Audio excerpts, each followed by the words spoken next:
이제 오늘 창세기 24장을 좀 보겠는데요.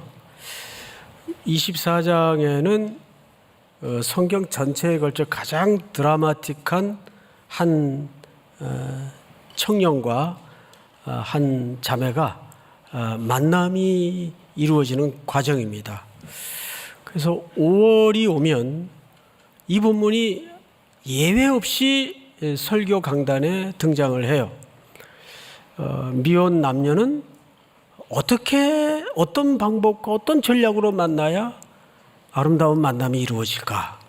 여기에 아주 프린시플 같은 원리를 여기에서 많이 도출해냅니다.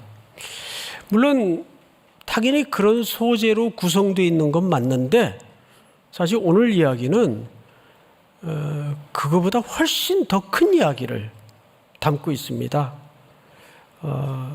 어쩌면 우리 전 인생에 걸친 전 삶의 이야기들이 같이 축약돼서 어떤 원리를 제공하는가를 이 본문에서 봐야 됩니다.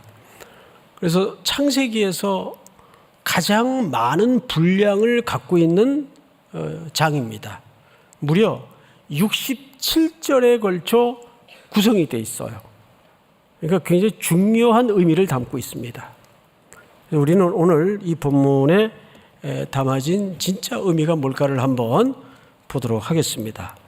1절을 한번 볼까요? 1절 보시면 아브라함이 나이가 많아 늙었고 이렇게 되어 있어요. 이런 늙는다는 게 뭔지 아세요? 그리고 왜 하필 오늘 본문에는 늙었다는 얘기가 자주 등장합니다. 유쾌하지 못하게. 저도 이제 그 범주에 넘어와 있습니다. 근데 여러분들에게 이 늙는다는 건 이렇게 와닿지 않죠. 제가 이번에 2주 동안은 미국 그 텍사스 주에 있었습니다. 굉장히 더울 줄 알았는데 종일 비가 왔어요. 그래서 좀 춥더라고요, 낮에는. 한 교회에 갔는데 젊은이들이 없어요. 요즘 이민교회가 다 그렇거든요. 그리고는 방금 우리 오부 예배 찬양팀처럼 찬양대가 섰는데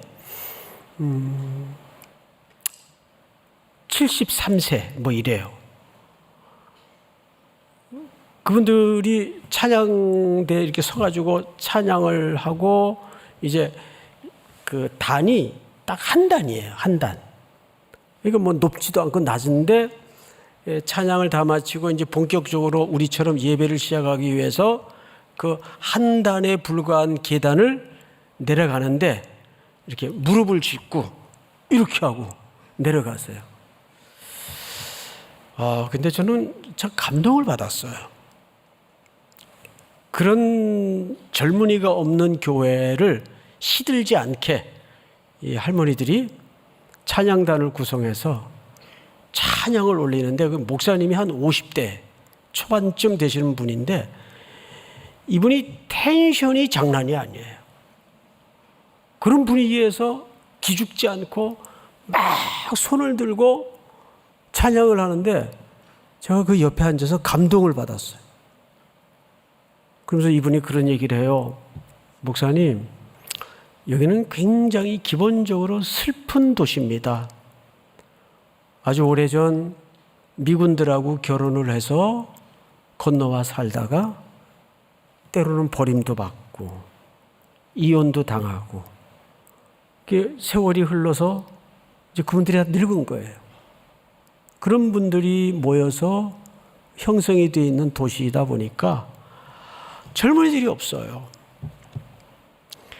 그래서 늙음에 대해서 다시 한번 생각할 수 있는 아주 중요한 동기가 됐습니다. 이건 늙는다는 것은 일단 모든 기력이 쇠하여지고 또 생물학적인 신체적 능력이 떨어지는 시기입니다. 그래서 늙은 분들이 이렇게 뭐 바닥바닥거리고 다니면 일찍 죽어요. 그래서 늙으면 나타나는 공통적인 현상이 뭔지 아세요? 느려져요. 근데 그게 순리입니다. 기력은 떨어지는데 마음은 청춘 같아서 바닥바닥 그리고 돌아다니면 사고 나요. 그래서 느려집니다. 늙어서 빠른 게, 순발력 있는 게 자랑이 아니에요. 모든 기력이 떨어져요. 그래서 오늘 1절에 유독 늙음이라는 게 강조가 됩니다. 청년들이 이 표현을 듣기에는 조금 어색해요. 뭔가 맞지 않아요. 근데 성경은 아브라함이 나이가 많아 늙었고 이렇게 돼 있어요. 나이가 많다 그래도 될 텐데 늙음을 굉장히 강조합니다. 이유가 있어요. 나이가 많아 늙었다는 것은 더 이상 점점 어떤 주제나 일들에 대해서 가능성이 사라지고 있는 시기입니다. 이때 아브라함의 나이가 140세예요. 고대 시대 기준으로도 나이가 많은 때죠. 더구나 더 서글픈 것은 사랑했던 아내 사라가 몇 년 전에 죽었습니다. 사별을 한 지 몇 년 안 돼요. 게다가 하나님이 그 아들을 통해서 민족을 이룰 것이고 그 씨를 이 땅에 주겠다고 약속했어요. 이 땅을 그 씨에게 주겠다고 약속을 했어요. 근데 그렇게 쓰임받을 유일한 약속의 아들 이삭이 지금 나이가 40이에요. 나이가. 여러분, 이스라엘 고대 문화를 보면 조혼이 보편적입니다. 신약에 나오는 요셉의 아내 마리아가 학자들의 견해로는 이르면 13살, 또 보통 16살이 결혼의 기준이에요. 그리고 그 남편 정혼한 요셉은 16에서 20살 정도 사이를 추정합니다. 그러니까 굉장히 결혼 일찍 했죠. 저 같은 경우에도 전 70년대 학번인데 그때는 보통 결혼들을 몇 살에 다 거의 마치냐 하면 25에서 28이면 너 어떡하려고 그래? 이러던 분위기예요. 그래서 28 안에 결혼을 다 끝내요. 게다가 교육자들은 결혼을 더 일찍 했어요. 막 23세도 하고 그러니까 제가 학부에 입학을 해보니까 결혼한 친구들이 많더라고요. 대학생인데. 그런데 이제 저는 결혼할 형편도 안 되고 여러 가지로 상황이 최악이었어요. 그래서 28이 넘어가고 이제 30을 코앞에 둔 29이 되니까 교회에서 술렁술렁해요. 저 송강도사 저거 어떡하려고 그래? 저러다가 30 넘어가겠는데. 29대 벌써 노자가 붙어요. 앞에. 노총각. 30이 넘어가고 31살이 되고 하니까 교회에서 장로님들이 권사님들이 대피기도 하러 올라올 때마다 꼭 빠지지 않는 주제가 올해는 꼭 송태근 강사님 좋은 자매를 만나서 행복한 가정을 이루게 하시고, 이게 단골 메뉴였어요. 대표기도 하는 장로님들이나 권사님들이. 그래서 예배 마치고 나가면 창피해서 돌아다닐 수가 없어요. 그래서 권사님들이 송태근 강사 결혼 추진위원회라는 걸 만들어가지고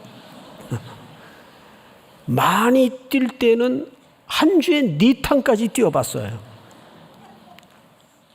그 끌려다니는 거예요. 이번엔 이 자매 만나봐라. 왜 다 딱지를 맞는 거예요. 그때 앞니가 2대가 나가 있었지. 설교자인데 이게 옆으로 이렇게 쪼개져 있었어요. 이게 지금 제 이가 아니에요, 이게. 게다가 그때 몸무게가 58kg. 광대뼈가 나와가지고 머리는 그냥 삼손 머리처럼 산발이 돼가지고 지금은 조금 그래서 사람 모양을 하고 있지만 그때는 장난 아니었어요. 여름에 옷 한 벌, 겨울에 옷 한 벌, 한 가지 가지고 그냥 입고 다니는 거예요. 그러니까 자매들이 강사님은 노란 샤스가 여러 벌이세요? 이렇게 물을 정도로. 저녁에 들어가서 빨고 말려가지고 아침에 입고 나오니까. 그 겨울에는 그 야전 잠바 시커멓게 물들여가지고. 그거 어느 자매가 좋아하겠어요? 그 선보러 나가면 이제 저는 교육자니까 숨기는 게 없어야 된다 그래가지고 호르몬이 밑에 사남매 장남에다가 우리 집은 일찍부터 쭉 빛 가운데로 걸어왔고 그 빛 있는 걸 다 얘기를 하고. 그 누가 좋아하겠어요? 응? 그러니까 저희 그 신대원생 졸업생 중에 저만 마지막으로 장가를 안 가고 있었어요. 아니 정확히 말하면 못 가고 있었어요. 그 요셉이란다. 이삭은 지금 나이가 40이에요. 고대 시대에 조언이 보편화된 시대에. 자, 그러면 지금 이 아브라함의 가정의 그 스케치를 한번 보자고요. 아버지는 140세에 지금 나이가 많아 늙었다고 표현돼 있어요. 뭔가 이렇게 희망이 없어 보여요. 집안이 이렇게 몰락하는 이미지가 있어요. 또 아내는 몇 년 전에 상처를 냈어요. 게다가 아들은 아직 장가도 못 가고 있어요. 그런데 이 집안이 지금 가장 굵은 이슈가 뭐냐면 자손을 낳아야 돼요. 하나님의 언약대로라면. 근데 자손은 그냥 결혼도 못하고 있는데 무슨 자손을 낳아요? 하늘을 봐야 별을 따지. 자, 그런데 여기 반전이 아니라 그 모든 쇠락해가는 한 가정의 이 맞닥뜨린 하나님의 언약에 대한 위기.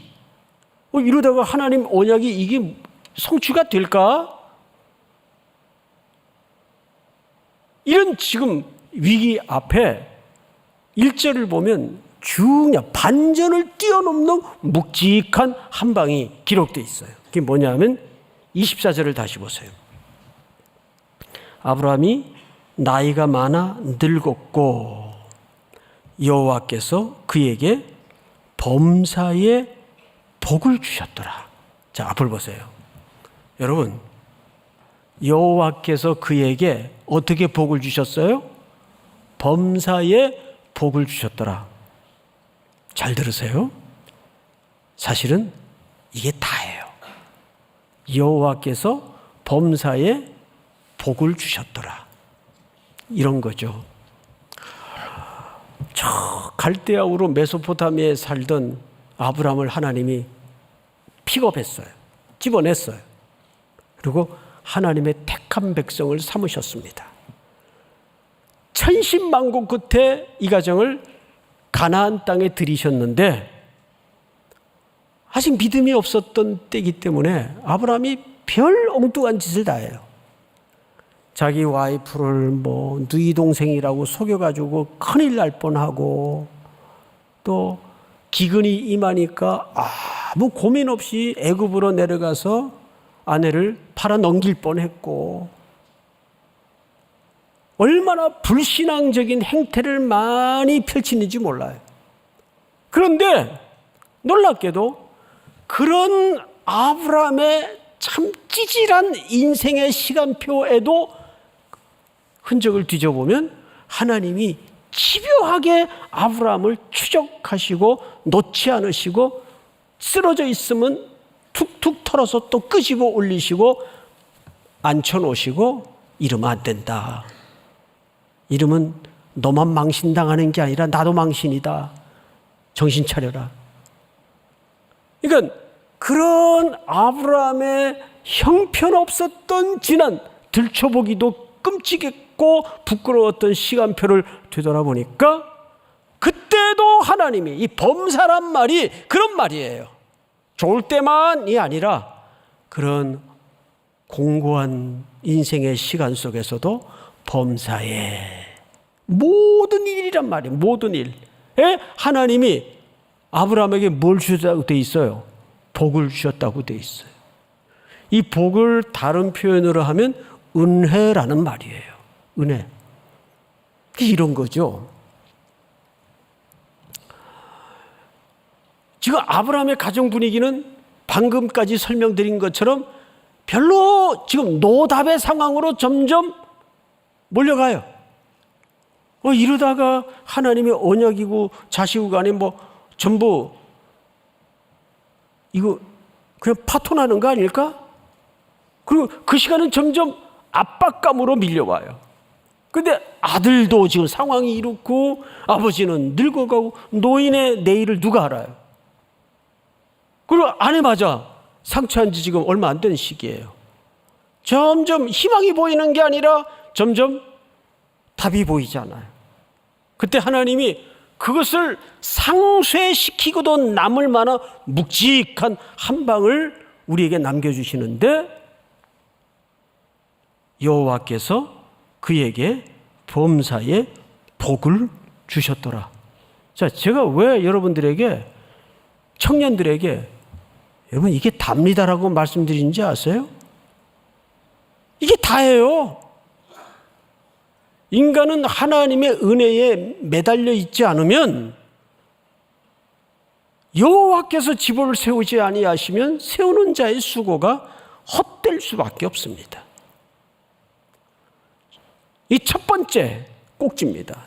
여러분들이 오늘 이 시간에 붙잡혀야 될 말씀의 능력이에요. 내가 지금 점점 희망이 없어지지만 내 앞길이 어떻게 가야 될지 답이 별로 안 보이지만 점점 나아지는 것이 아니라 점점 내 상황 주변을 돌아보면 노답의 상황이 더 짙어가는데 그때마다 고꾸라지지 마시고 그 문제를 향해서 정면으로 어떻게 해야 될까요? 여호와께서 복을 주셨더라. 어떻게? 범사에. 여러분 그 약속을 믿으시기 바랍니다. 어떤 상황에도 그 해답을 붙들고 있어요. 그게 답이에요. 그리고 이제 성경을 보십시다.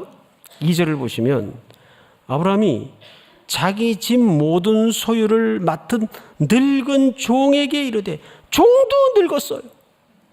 응? 뭐 하나 반듯한 게 지금 이 집 구석이 없어요. 종도 오랫동안 아브라함하고 이 가정에서 벗어겨 살다 보니까 종도 나이가 들었겠죠. 그 종이라도 좀 젊어가지고 빠릿빠릿해서 모든 걸 대체할 수 있거나 대신할 수 있다면 그래도 좀 희망이라도 보이겠는데 종도 늙었어요. 종도. 그러니까 진짜 완벽하게 답이 없는 상황이에요. 그런데 이상한 세리머니를 합니다. 늙은 종에게 이르되 청하건대 내 허벅지 밑에 네 손을 넣어라. 자, 앞을 보세요. 설명이 필요합니다. 여기 번역은 허벅지라고 되어 있는데 원래 의미는 생식기 밑에 그 뜻입니다. 생식기는 단순한 어떤 부위를 의미한다기보다는 영적인 의미를 담고 있어요. 생식기는 자손을, 생명을 얘기해요. 그러니까 생식기 밑에 손을 넣으라는 말은 어떤 생명과 언약을 묶어서 맹약이 이루어질 때 하는 고대 예식입니다. 그게 허벅지 밑이에요. 이게 완곡하게 표현을 한 거죠. 그리고 이렇게 맹약을 시킵니다. 3절 여러분 한번 같이 읽어볼까요? 시작. 내가 너에게 하늘의 하나님 땅의 하나님이신 여호와를 가리켜 맹세하게 하노니 너는 내가 거주하는 이 지방 가나안 족속의 딸 중에서 내 아들을 위하여 아내를 택하지 말고. 네, 여지는 이겁니다. 너는 이 가나안 땅의 여인을 택해서 내 아들에게 며느리감으로 데려오지 마라. 그 뜻입니다. 이유가 있어요. 이스라엘 공동체가 출애굽에서 광야를 돌아다니다가 이제 가나안이 코앞에 있어요. 그때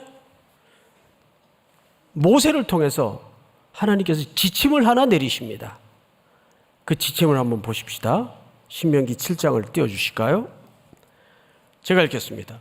네 하나님 여호와께서 너를 인도하사 네가 가서 차지할 땅으로 들이시고, 자 잠깐 저를 보세요. 멈추고, 하나님은 이스라엘 백성들을 출애굽시켜서 광야를 돌아다니게 하다가 가나안 땅에 집어넣는 것이 목적지인데, 이미 가나안은 텅 빈 진공 상태가 아니라고요. 이미 그 안에는 악하고 더러운 문명을 이룬 7 족속이 우상을 섬기면서 오랜 세월 문화를 형성하고 있었어요. 여러분, 한 땅에 한 문화가 형성된다는 것은 세월이 가야 돼요. 그런데 오랜 세월 철기 문명을 경험한 가나안의 7 족속이 우상을 섬기면서 오랜 세월 거기에 문명을 형성하고 있었어요.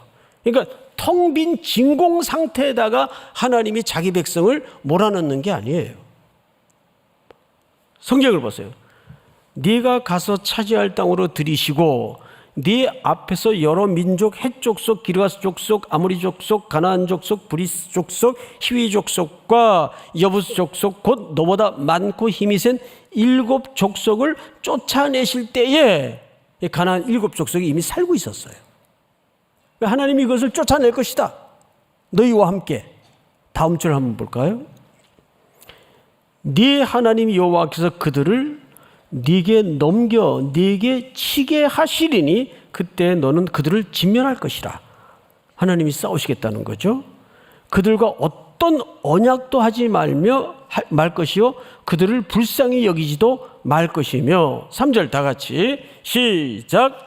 또 그들과 혼인하지도 말지니 내 딸들을 그들의 아들에게 주지 말 것이요 그들의 딸도 내 며느리로 삼지 말 것은. 자, 여기 분명히 지침을 어떻게 하셨어요? 혼인하지 말고 네 딸들을 그들의 아들에게 주지 말 것이요 그들의 딸도 네 며느리로 삼지 말 것은 이유가 있어요. 4절을 한번 보실까요? 그가 네 아들을 유혹하여 그가 여호와를 떠나고 다른 신들을 섬기게 함으로 여호와께서 너희에게 진노하사 갑자기 너희를 멸하실 것임이라.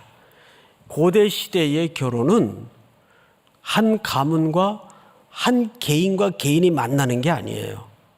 그 가문이 섬기던 신과 우리가 섬기던 신의 결합입니다. 이걸 보통 뭐라 그래요? 혼합주의라 그래요. 하나님이 가장 끔찍하게 싫어하는 게 뭐죠? 섞이는 거예요. 혼합주의. 하나님의 사랑은 사랑하는 자기 백성을 향해서 독점적인 걸 원하세요. 이 신도 섬기고 저 신도 섬기고 그런 걸 하나님이 가장 기뻐하지 않습니다. 하나님의 사랑은 독점적이에요. 나만 사랑해라 그 말이에요. 왜? 하나님이 우리를 향하여 그 사랑을 보여주셨죠. 그러니까 하나님의 사랑은 정확히 어떤 의미를 담고 있는가 하면 난 너밖에 몰라. 그러니까 너도 나밖에 몰라야 돼. 이걸 레위기에서는 거룩이라고 얘기합니다. 거룩은 무슨 성경책 가슴 가까이 끼고 할렐루야 이런 게 거룩이 아니에요. 이건 밥맛이라 그러죠. 거룩은 정확하게 무슨 뜻이가 나는 너밖에 모르니까 너도 나밖에 몰라야 돼. 그러면 하나님이 우리밖에 모르는 증거가 어디 있어요? 십자가. 내 죄를 대속하시기 위해서 십자가에 하나님이 아들을 올인해 주셨어요. 지불하셨어요. 십자가에 내 죄를 대속하기 위해서 하나님이 아들을 죄값으로 지불하셨다고요. 이 이상 우리밖에 모르는 하나님의 속성을 십자가의 장면만큼 더 설명할 길이 있나요? 그러니까 너도 나밖에 몰라야 돼. 이게 하나님이 우리에게 요구하시는 독점적 사랑입니다. 그래서 하나님은 섞이는 걸 가장 싫어하세요. 근데 고대 시대의 결혼은 문화만 섞이는 게 아니고 신을 섞는 겁니다. 4절이 그 말씀이에요. 4절을 다시 한번 띄워주실까요? 그가 네 아들을 유혹하여 그가 여호와를 떠나고 다른 신들을 섬기게 함으로 여호와께서 너희에게 진노하사 갑자기 너희를 멸하실 것임이니라. 그러니까 아브라함이 종에게 부탁했던 이 명령은 하나님의 약속에 기초한 명령이에요. 절대 우리 아들을 그 가나안 땅의 여인을 데리고 와서 결혼시키는 일은 없어야 된다. 그리고 허벅지 밑에 손을 넣어서 맹세를 시킵니다. 이것은 단순히 인간적 맹세를 넘는 거예요. 어떻게 하나님의 언약이 다음 세대를 향해서 흘러가야 되는가를 정확하게 이야기하고 싶었던 겁니다. 성경을 다시 보십시다. 4절.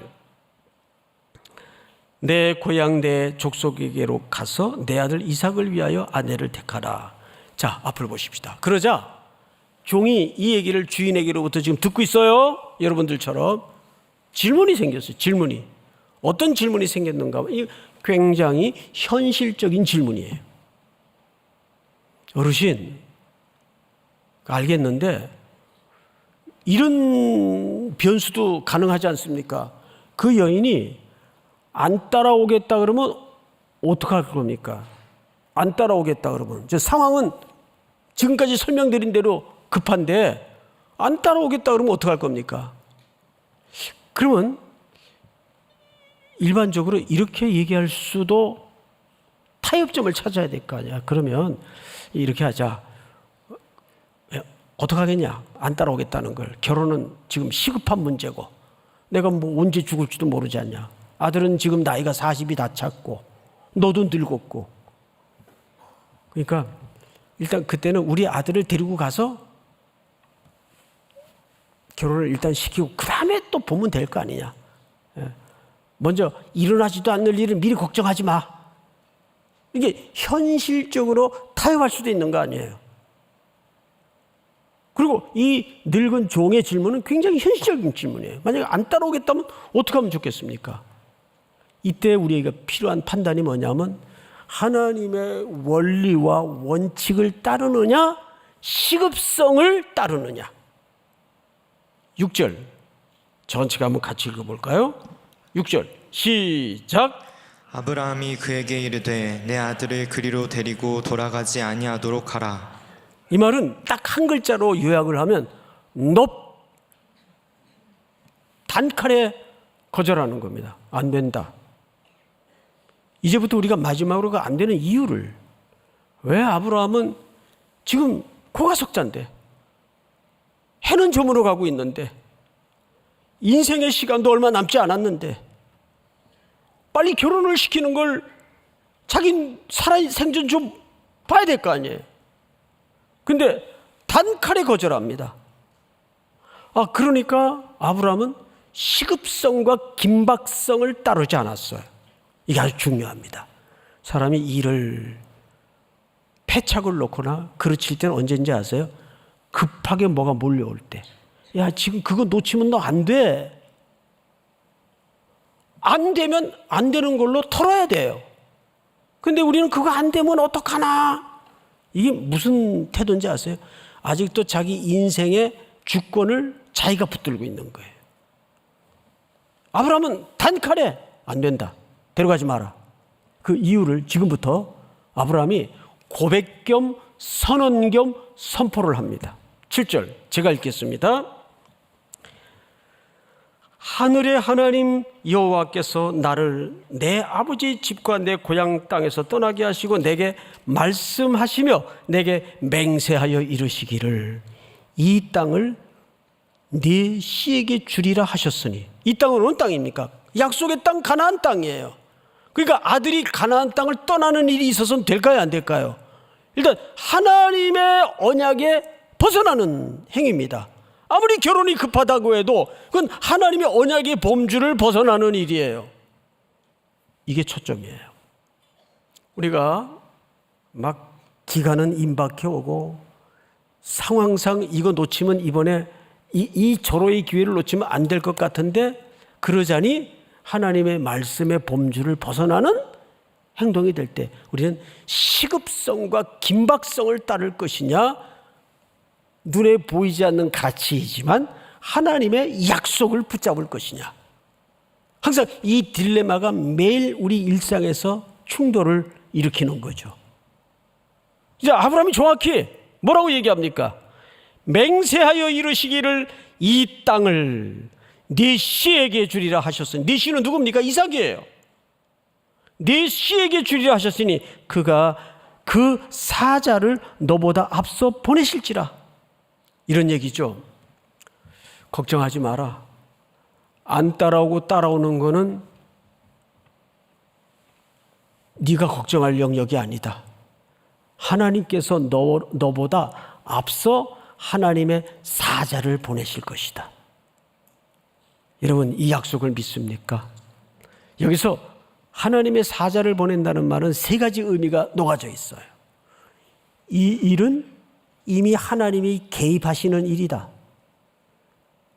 두 번째, 개입하셔서 하나님의 뜻을 전달하는 일이다. 세 번째, 그리고 그 뜻을 하나님이 마무리하실 거다. 하나님이 성취하실 거다. 믿습니까? 그것이 사자를 보내시겠다는 약속이에요. 여러분들의 무궁한 청춘의 앞날에 모든 게 안 보이고 불확실한 상황이 우리를 흔들지라도 여호와께서 이 시간 말씀하시는 겁니다. 너희보다 앞서 보내실 것이다. 믿으십니까? 이거 붙들고 있어야 돼요. 사람의 세상의 스펙, 인간적인 가방끈 이런 거 붙들고 있지 말고 여호와께서 내 걸음보다 앞서 보내실 것이다. 그런데 이 주인의 선포와 믿음의 고백을 종이 어떻게 합니까? 9절을 보세요. 9절. 그 종이 이에 그 주인이 아브라함의 허벅지 아래에 손을 놓고 이 일에 대하여 그에게 맹세하였더라. 앞을 보세요. 여기 다시 그 표현이 등장을 해요. 그 말은 무슨 뜻인가 하면 주인의 선포와 믿음의 고백에 내가 순종하겠습니다. 이런 거죠. 놀랍게도 아브라함의 믿음이나 늙은 종의 믿음이 공유되어 있었다는 겁니다. 이것이 일치되고 공유될 때 하나님의 역사가 열매로 드러나기 시작합니다. 믿으십니까?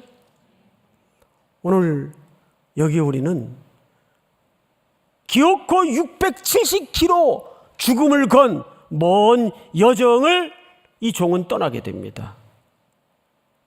기꺼이 보이지 않는 가치를 위해서 대가를 지불하겠다는 종의 헌신과 순종이 나타나는 거예요. 우리는 오늘 세 가지로 기도 제목 겸 정리를 하고 붙들 수 있어야 됩니다. 첫째, 모든 가능성이 점점 희미해져가는 노답의 상황 속에서도 하나님께서 범사에 복을 주셨더라. 이 약속을 붙잡기를 주의 이름으로 축복합니다. 두 번째는 종의 질문에 아브라함은 선명하게 거절 겸 믿음의 고백을 선포합니다. 하나님께서 내게 이미 약속하셨다. 이 땅을 네 씨에게 주어 모든 민족을 이룰 것이고 만민이 그 씨를 통해서 복을 받으리라고 내게 약속하셨다. 아무것도 보이지 않는 이 절체절명의 혼란과 불확실성 속에서 아브라함은 늙어가지만 청년처럼 또렷하게 뭘 붙들고 있었어요? 하나님의 언약을 붙잡고 있었어요. 이게 청년이에요. 생물학적인 늙어감과 쇠락이 늙음이 아니고 늙어도 그 기상이 언약을 향해서 푸르를 수 있는 것이 청년입니다. 믿습니까?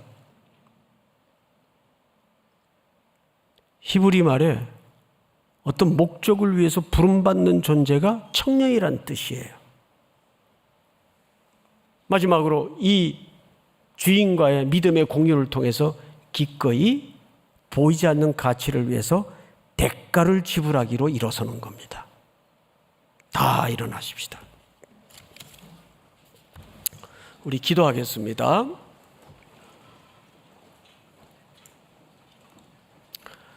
사랑하고 사랑하는 우리 청년들을 너무도 아끼시고 사랑하시는 하나님께서 모든 상황이 불확실해 보이고 답이 없을지라도 범사에 이들에게 복으로 덮어 주시옵기를 간절히 원합니다.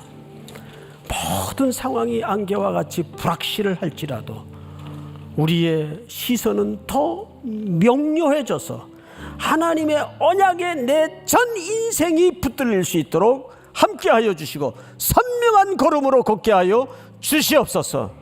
기꺼이 보이지 않는 그 가치를 위해서 길을 떠날 대가를 지불하는 청년들이 되도록 함께하여 주시옵소서. 지금은 우리 구주 예수 그리스도의 은혜와 아버지의 사랑과 성령님의 교통하심이 머리 숙여 경배를 드리는 사랑하고 사랑하는 우리 젊은이들, 해외, 군에 멀리 출타해 있는 가족들, 고향에 두고 온 부모님들 머리 위에 이제로부터 영원토록 함께 있을지어다. 아멘.